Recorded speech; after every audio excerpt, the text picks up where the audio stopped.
دومره مسله ایران ته د اسرائیل نه نه وه څومره چې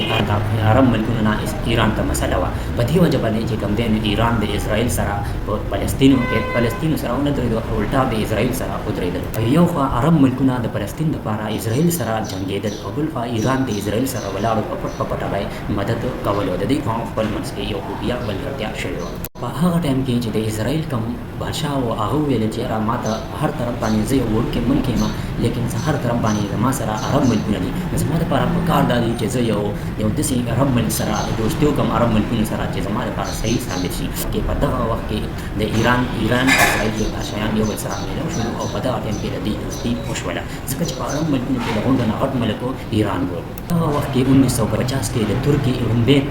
تسلیم کړی و چې یاره په دنیا کې د اسرائیل یو ملک شته. ترکي لومبی تسلیم کړی و، د هغې نه پس